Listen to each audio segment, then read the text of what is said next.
यह एक प्राचीन समय की बात है, जब एक शहर था जहां जिंदगी आहिस्ता चलती थी, मगर फैसले लोगों की पूरी जिंदगी बदल दिया करते थे। उसी शहर के किनारे पर जहां जंगल शुरू होता था और शहर खत्म हो जाता था, वहां एक लकड़हारा रहता था। लकड़ी काटकर गुजारा करने वाला, अपनी मेहनत पर जीने वाला और अपनी खामोशी में बहुत कुछ दबाकर रखने वाला। उसका नाम था सलमान।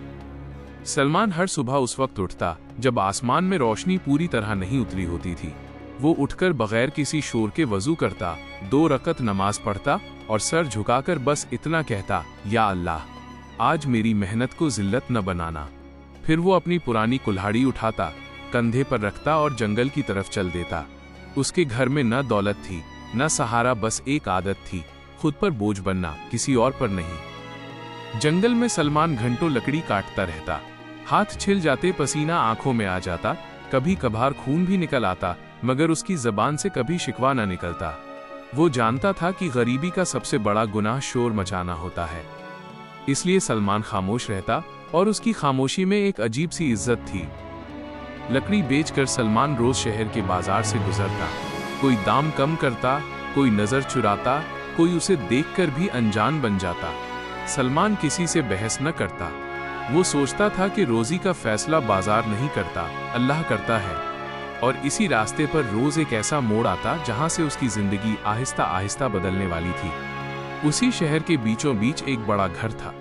बुलंद दीवारें, भारी दरवाजे और ऊपर शहर की तरफ खुलती एक खिड़की। उस खिड़की के पास अक्सर एक लड़की खड़ी होती थी, अमीर बाप की शहजादी बेटी। उसका नाम था हिबा। हिबा के पास हर वो चीज थी जो लोग दुआ में मांगते हैं, इज्जत, आराम, महफूज जिंदगी। मगर फिर भी वो अक्सर खिड़की के पास खड़ी रहती। नीचे गुजरते लोग, उनकी दौड़ धूप, उनकी थकान, वो सब देखती और अपने अंदर एक सवाल महसूस करती, इतनी भीड़ में भी कोई इतना तन्हा कैसे हो सकता है। उसकी माँ ये सब समझती थी, मगर बाप और भाई के लिए हिबा सिर्फ एक शहजादी थी जिसकी जिंदगी पहले ही तय हो चुकी थी। एक दिन सलमान अपनी लकड़ी बेचकर इसी घर के सामने से गुजरा। उसकी नजर हमेशा की तरह जमीन पर थी। उसने हिबा को नहीं देखा और शायद इसी वजह से हिबा ने उसे महसूस कर लिया। उसने पहली बार देखा कि कोई आदमी उसे देखे बगैर भी उसकी इज्जत कर सकता है। न कोई मुस्कुराहट थी, न कोई इशारा, न कोई बात, बस एक पल जो दोनों के दिल में खामोशी बनकर रह गया। हिबा का बड़ा भाई ये सब दूर से देख रहा था। रोज वही लकड़हारा, रोज वही वक्त, रोज वही रास्ता। उसके लिए यह महज इत्तेफाक न था। उसने दिल में सोचा कि गरीब होना और खामोश होना, ये इम्तिजाज हमेशा खतरनाक होता है। उस रात सलमान थका हुआ घर लौटा। हाथ में दर्द था मगर दिल में सुकून। उसने कुल्हाड़ी कोने में रखी, जमीन पर बैठकर कहा, या अल्लाह, जो भी मेरे लिए लिखा है मुझे उसके लायक बना देना। उसे नहीं पता था कि अब उसकी जिंदगी में मेहनत के साथ लोग भी शामिल होने वाले हैं। अगली सुबह भी सलमान उसी वक्त उठा, उसी रास्ते पर चला और उसी घर के सामने से गुजरा। खिड़की वही थी, रास्ता वही था, बस इस बार किसी ने उसे महसूस किया था और किसी ने उसे देख लिया था। सलमान को अभी इस बात का कोई अंदाजा न था। अगली सुबह भी सलमान उसी वक्त उठा, जब शहर अभी आधी नींद में होता था। वजू, नमाज, कुल्हाड़ी कंधे पर, सब कुछ वही था। बस इस बार उसका दिल थोड़ा ज्यादा खामोश था। जंगल में सलमान लकड़ी काट रहा था, मगर आज कुल्हाड़ी की रफ्तार सुस्त थी। उसका ध्यान बार बार भटक रहा था और खुद पर गुस्सा आ रहा था। वो खुद को समझा रहा था कि क्या फर्क पड़ता है, मैं अपना काम करता हूं बस, मगर दिल मानता न था। सलमान ने पहली बार महसूस किया कि खामोशी भी कभी कभार शोर मचा सकती है। बाजार में आज भी लोगों ने दाम कम किए और आज भी किसी ने पूरा मोल न दिया, मगर आज सलमान को ये सब पहले जैसा न लगा। उसे लगा जैसे लोगों की बातों के पीछे कुछ और भी छुपा हुआ है। और जब वो उसी रास्ते पर आया, उसी घर के सामने, तो उसने अपनी नजर और ज्यादा झुका ली। हिबा आज भी खिड़की के पास थी, मगर आज वो सिर्फ देख नहीं रही थी, वो इंतजार कर रही थी। लेकिन उसे खुद भी समझ न आ रहा था कि वो किस चीज का इंतजार कर रही है। सलमान गुजरा, नजर झुकी हुई, कदम तेज, और हिबा का दिल बगैर वजह के तेज धड़कने लगा। उसके जहन में सवाल उठने लगे, ये क्यों नहीं देखता? जब सब देखते हैं तो ये क्यों नहीं? पहल बार हिबा ने खुद को सवालों के बीच पाया। हिबा की मां ने बेटी को खिड़की से हटते देखा। उसकी आंखों में वो घबराहट थी जो बगैर बोले सब कह जाती है। माँ ने कुछ न पूछा, बस इतना कहा कि आज हवा तेज है, ठंड लग जाएगी। हिबा ने सर हिला दिया, मगर उसका ध्यान कहीं और ही अटका हुआ था। हिबा का बड़ा भाई ये सब देख रहा था। खिड़की पर खड़ी बहन, नीचे से गुजरता वही लकड़हारा, रोज का वही वक्त। अब ये सिर्फ शक न रहा था। उसने अपने बाप से कहा, क्या आपने नोटिस किया? रोज एक ही आदमी, एक ही वक्त, एक ही रास्ता। बाप ने कुछ न कहा, मगर उसकी खामोशी हाँ जैसी लग रही थी। इसी शहर में अयान भी था। साफ कपड़े, तेज जबान और लोगों को समझने की आदत। वो काफी दिनों से हिबा को पसंद करता था और उसने ये भी देख लिया था कि घर का माहौल अब आहिस्ता आहिस्ता सख्त होता जा रहा है। अयान ने भाई के साथ बैठना शुरू किया और बाप के साथ बात करना शुरू की। उसने कुछ भी खुलकर न कहा, बस इतना बोला कि आजकल जमाना खराब है और हर चीज पर नजर रखनी पड़ती है। ये बात बाप और भाई दोनों को ठीक लगी। उस रात सलमान घर लौटा तो उसकी माँ ने पूछा, आज कुछ परेशान लग रहे हो? सलमान ने सर हिलाकर कहा, नहीं अम्मा, बस थकान ज्यादा है। वो झूठ बोल गया या शायद सच बोलने का तरीका उसे आता ही न था। रात को उसने लंबे वक्त तक नींद न ली और जब आंख बंद की तो सिर्फ एक चीज दुआ में आई, या अल्लाह, मेरे दिल को मेरे बस में रखना। हिबा भी उस रात देर तक जागती रही। उसके जहन में सलमान का चेहरा नहीं था, उसकी खामोशी थी। कभी ख्याल आता कि अगर वो बोल देता, अगर वो देख लेता, और फिर वो खुद ही अपने ख्याल को काट देती कि ये सब सोचना भी गलत है। उसने दुआ की, या अल्लाह, जो मेरे लिए गलत है उसे मेरे दिल से निकाल दे। अगली सुबह सलमान फिर उठा, फिर जंगल गया, फिर शहर आया। हिबा फिर खिड़की के पास आई और नीचे उसी पल अयान भाई के साथ खड़ा था। भाई की नजर सलमान पर थी और अयान की नजर पूरे मंजर पर। सलमान गुजरा बगैर कुछ जाने और कुछ लोग उसके बारे में सोचना शुरू कर चुके थे। हिबा ने खिड़की बंद कर दी। भाई ने बात अधूरी छोड़ दी और अयान ने मुस्कुराना बंद कर दिया। सलमान अपनी कुल्हाड़ी संभालकर घर की तरफ चल दिया। उसे अभी भी कोई अंदाजा न था कि उसकी खामोशी अब सिर्फ उसकी नहीं रही। शाम आहिस्ता आहिस्ता घर के अंदर उतर चुकी थी। चिराग जल रहे थे, मगर कमरे की रोशनी आज कुछ कम लग रही थी। हिबा का बाप जमीन पर बैठा था, चेहरा सख्त और आंखें सीधी। उसके पास घर के कागज भी थे और लोगों की बातें भी। बड़ा भाई उसके पास ही खड़ा था। उसकी आवाज में गुस्सा कम और डर ज्यादा था। उसने कहा, अब ये रोज का सिलसिला ठीक नहीं। लोग बातें करने लगे हैं। बाप ने कोई सवाल न किया, बस इतना कहा, कल से खिड़की बंद रहेगी। हिबा पर्दे के पीछे खड़ी थी। ये बात सुनकर वो वहीं जम सी गई। उसने कुछ न कहा, न इनकार न सवाल, मगर उसने महसूस किया कि उसकी सांस पहली बार घर के अंदर भारी हो गई है। वो अपनी माँ के पास गई और सर झुकाकर बैठ गई।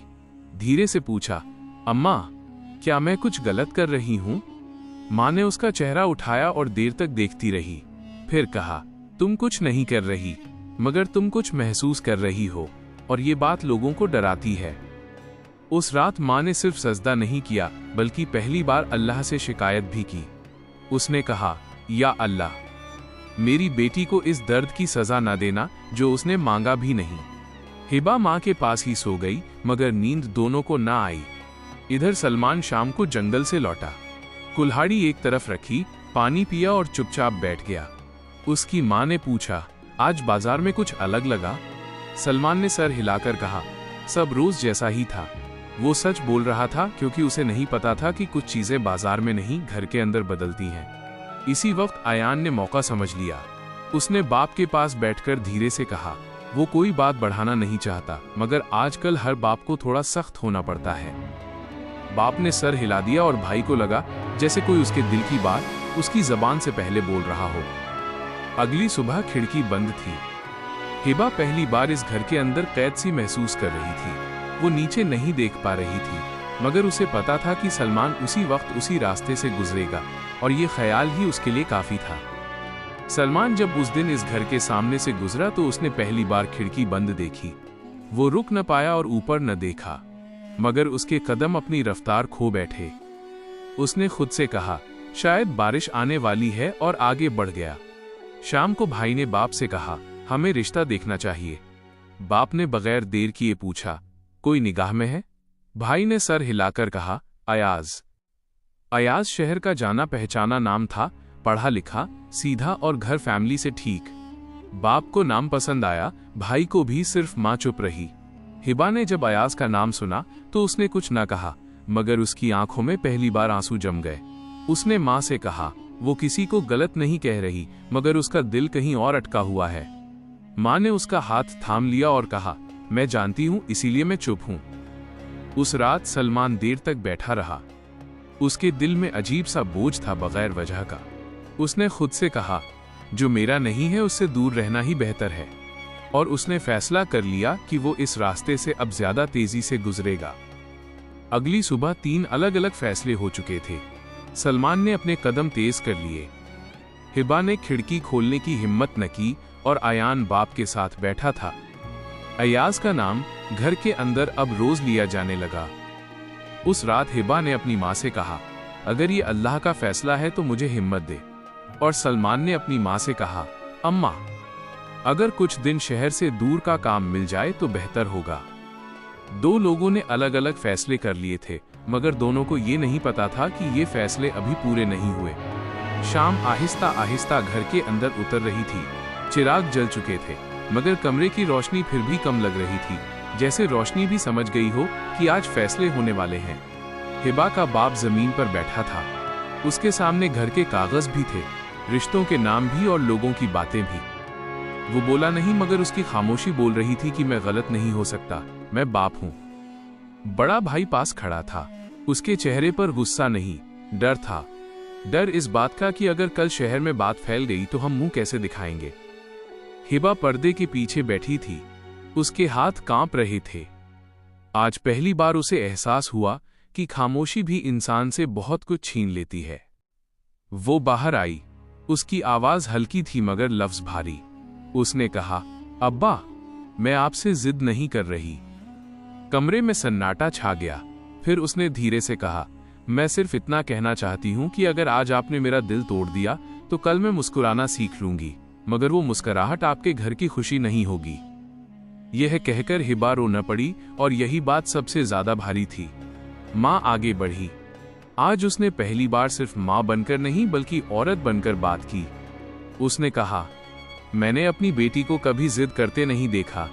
उसने जो महसूस किया उसे छुपाया, और अगर ये भी गुनाह है तो फिर हम बेटियों को सिर्फ बोझ पैदा करते हैं। बाप ने पहली बार नजर झुका ली। अयान खामोशी से खड़ा था। उसने सोचा था कि वो आखिरी वक्त तक हीरो बना रहेगा, मगर जब बाप ने पूछा, तुम इस मामले में इतनी दिलचस्पी क्यों ले रहे हो, तो अयान रुक गया। सच छुपाया जा सकता है, मगर ज्यादा देर नहीं। उसने कहा, क्योंकि मैं हिबा से शादी करना चाहता हूं। ये लफ्ज कमरे में गिर गए। भाई का चेहरा सख्त हो गया। उसने कहा, तो तुम मदद नहीं कर रहे थे, तुम अपना रास्ता बना रहे थे। अयान के पास अब कहने को कुछ न था। अयाज को बुलाया गया। वो बैठा सबकी बात सुनी, फिर सर उठाकर कहा, मैं किसी के दिल का बोझ बनकर अपना घर नहीं बनाना चाहता। अगर आज मैं जीत भी गया तो कल मेरी बीवी हार चुकी होगी। उसने हिबा की तरफ देखा और पहली बार इज्जत से मुस्कुराया। उसने कहा, तुम्हारी खामोशी तुम्हारी गवाही है। फिर वो बगैर शिकायत और बगैर गुस्से के उठकर चला गया। इधर सलमान शहर के किनारे अकेला खड़ा था। उसके पास सिर्फ कुल्हाड़ी थी और एक फैसला। उसने खुद से कहा, मैं किसी के घर की इज्जत अपने नाम के साथ नहीं जोड़ सकता।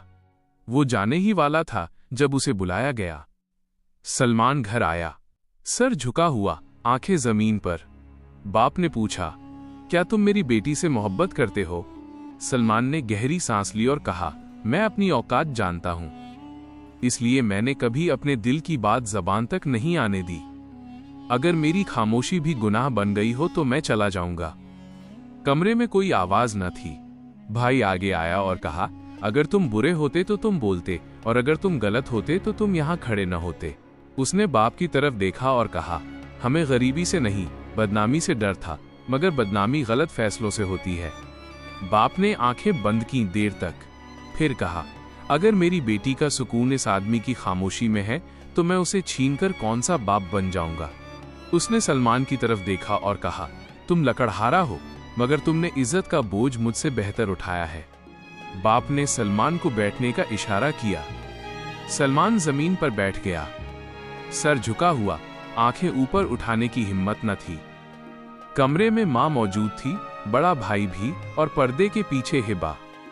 बाप ने धीरे से कहा, मैं तुमसे ये नहीं पूछूंगा कि तुम मेरी बेटी से मोहब्बत करते हो या नहीं।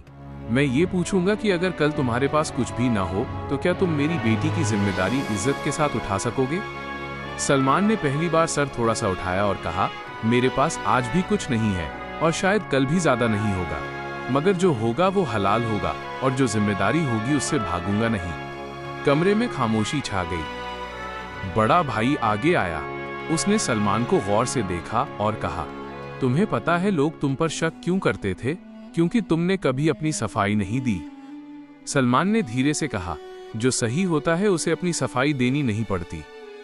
भाई ने गहरी सांस ली और पहली बार कहा, शायद इसीलिए तुम यहां तक आ गए। मां पर्दे के पास गई और कहा, बेटी अब बात तुम्हारी भी है। हिबा बाहर आई। नजर नीचे, आंखों में डर नहीं सुकून था। बाप ने पूछा, तुम इस लड़के के साथ अपनी जिंदगी का बोझ उठाने के लिए तैयार हो? हिबा ने कोई लंबी बात न की। उसने कहा, जिस आदमी ने कभी मुझे पाने की कोशिश नहीं की, मैं उस आदमी के साथ जिंदगी निभा सकती हूं। ये कहकर उसने फिर नजर झुका ली। बाप ने मां की तरफ देखा, फिर भाई की तरफ, फिर सलमान की तरफ। उसने कहा, मैं अपनी बेटी को अमीर घर दे सकता हूं, मगर अगर सुकून न दे पाया तो ये अमीर होना बेकार है। उसने सलमान से कहा, कल सुबह घर के बुजुर्गों को बुला लेना। सलमान की आंखों में आंसू आ गए और उसने सर झुका लिया।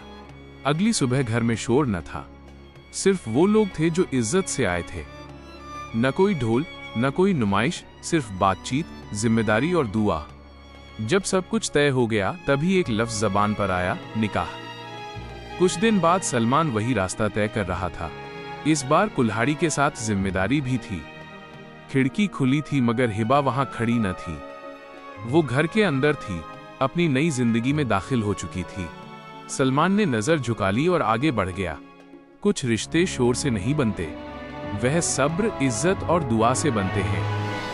अगर ये कहानी आपको सिर्फ एक कहानी नहीं लगी बल्कि कहीं न कहीं आपकी जिंदगी से मिलती जुलती महसूस हुई हो तो समझ लीजिए ये कहानी यहीं खत्म नहीं होती। ऐसी कहानियों में कोई हीरो नहीं होता, कोई विलन नहीं होता, सिर्फ सब्र, इज्जत और अल्लाह पर यकीन होता है। अगर आप चाहते हैं कि ऐसी ही सच्ची और अदब वाली कहानियां आप तक पहुंचती रहें तो इस सफर में हमारा साथ दे। अल्लाह हम सबको सब्र और सही फैसलों की तौफीक दे। आमीन।